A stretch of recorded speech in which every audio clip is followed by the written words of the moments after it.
BJP ने गुजरात में जो 156 सीटें आज जीती हैं, उनमें सिर्फ 18 सीटें ऐसी हैं जहां जीत का अंतर 10,000 वोटों से कम का है, जिसका मतलब यह है कि बीजेपी ने 138 सीटें बहुत बड़े मार्जिन से जीती हैं। यानी इन सीटों पर कहीं भी कोई कंफ्यूजन था ही नहीं, दूर दूर तक कोई नहीं था।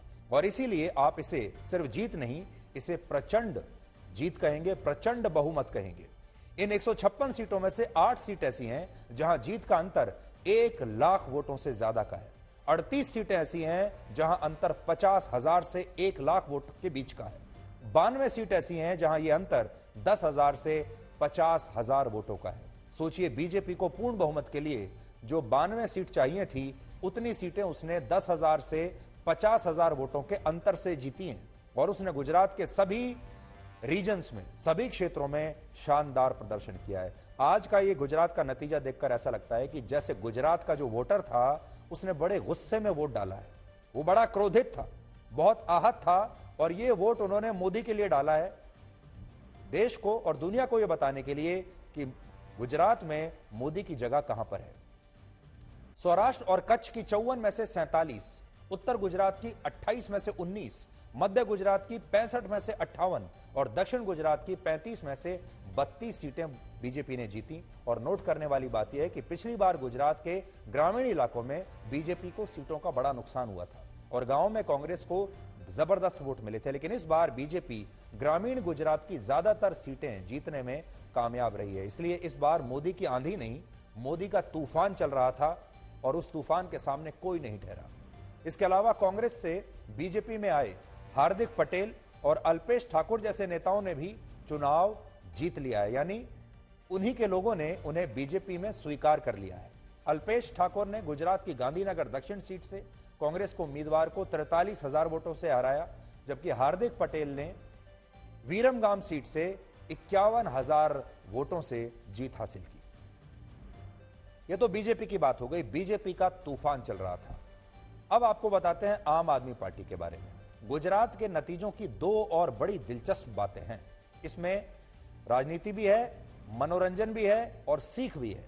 पहली बात यह कि गुजरात में कुल 35 सीटें ऐसी हैं जहां आम आदमी पार्टी बीजेपी के बाद दूसरे नंबर पर रही है। 35 सीटों पर दूसरे नंबर पर रही है, यानी इन सीटों पर आम आदमी पार्टी ने कांग्रेस से दूसरे नंबर की पार्टी होने का दर्जा छीन लिया है और अब वो कांग्रेस की भूमिका में आ गई है। यानी जो कांग्रेस थी, जो पहले प्रमुख विपक्षी दल होने का दावा करती थी, ये टाइटल, ये पोजीशन अब आम आदमी पार्टी ने कांग्रेस से छीन ली है।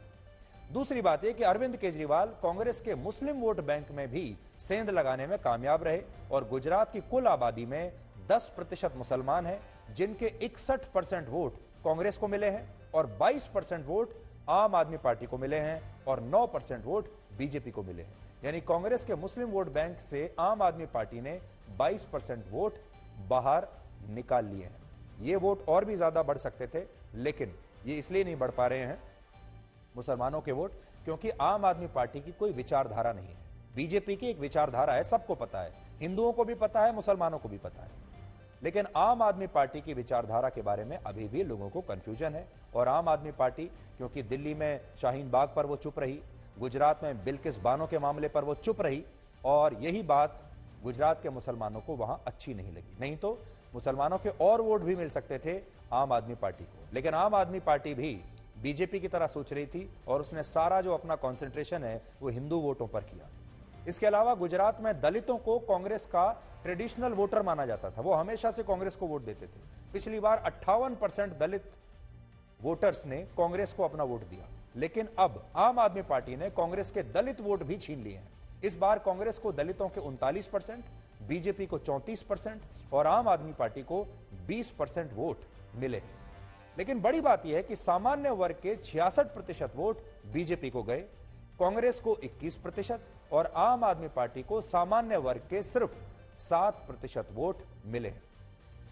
समझने वाली बात यह है कि हर चुनाव में आम आदमी पार्टी कांग्रेस का एक विकल्प बनती जा रही है और कांग्रेस पार्टी के वोट आम आदमी पार्टी के वोट बैंक में जमा होते जा रहे हैं। अब बड़ी बात क्या है, आगे का भविष्य अगर मैं आपको थोड़ी कल्पना करने के लिए कहूं, अगली बार जब चुनाव होगा तो हो सकता है आम आदमी पार्टी और कांग्रेस पार्टी दोनों मिलकर यह चुनाव लड़ें। और दोनों सोचें कि अब हमारा वोट बैंक इतना है कि अगर हम मिल जाएं तो हम बीजेपी को हरा सकते हैं। लेकिन आप जानते हैं उस दिन क्या होगा? उस दिन आम आदमी पार्टी सीनियर पार्टी की तरह गठबंधन करेगी और कांग्रेस पार्टी जूनियर पार्टनर की तरह गठबंधन करेगी और अरविंद केजरीवाल राहुल गांधी को बताएंगे कि वो उन्हें कितनी सीट देने के लिए तैयार हैं, जैसा कि बाकी के राज्यों में होता है। बाकी के राज्यों में, बिहार में लालू यादव तय करते हैं कि कांग्रेस को कितनी सीटें देनी है। उत्तर प्रदेश में अखिलेश यादव तय करते हैं कि कांग्रेस को कितनी सीटें देनी है। यही स्थिति अब गुजरात में भी होने वाली है और बाकी के राज्यों में भी कांग्रेस के साथ हो सकती है, जब कांग्रेस हर जगह ही एक जूनियर पार्टनर बन जाए और ये आम आदमी पार्टी जैसी जो पार्टियां हैं ये सीनियर पार्टी बन जाए।